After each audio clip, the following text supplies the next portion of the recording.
দুধের চেয়েও বেশি দামে চলছে গোমূত্রের রমরমা ব্যবসা। গরুর দুধের চেয়ে 4 গুণ বেশি দাম গরুর মূত্র। কারো কাছে এই মূত্র অপবিত্র হলেও ভারতের রাজস্থানের বাসিন্দাদের কাছে এটি যেন সোনার মতোই দামি। এমনকি গরুর মূত্রকে সর্বরোগের মহা ঔষধ বলেও দাবি তাদের।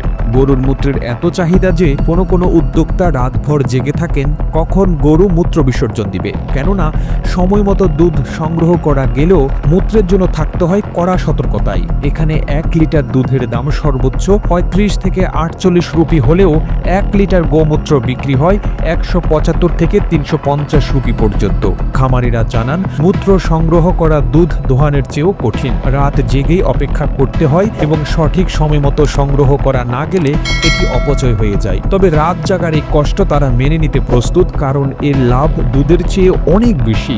গির বা থারপারকার জাতের গরুর মূত্রের চাহিদা সবচেয়ে বেশি। এর পেছনে কারণও রয়েছে। কৃষি বিজ্ঞানীরা বলছেন, গোমূত্রে এমন কিছু রাসায়নিক উপাদান রয়েছে যা জৈব চাষে অত্যন্ত কার্যকর। এতে ইউরিয়া, হরমোন এবং এনজাইম সহ মোট 15 রকমের উপকারী উপাদান থাকে।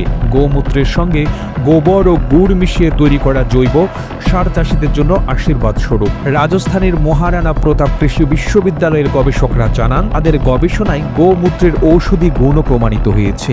এটি শুধু জৈব সার হিসেবেই নয়, হিন্দু ধর্মের পূজা অর্চনার জন্য ব্যবহৃত হয়। পঞ্চগব্য নামে এক বিশেষ উপাদান তৈরিতে গোমূত্রের গুরুত্ব অপরিসীম। সম্প্রতি ভারতের স্বাস্থ্য মন্ত্রণালয় এক ভুয়া খবর নিয়ে সতর্কতা জারি করেছে। বলা হয়েছিল, গোমূত্র বিক্রির জন্য সরকার অনুমোদিত লাইসেন্স দিচ্ছে, কিন্তু এটি ভুয়া প্রমাণিত হয়।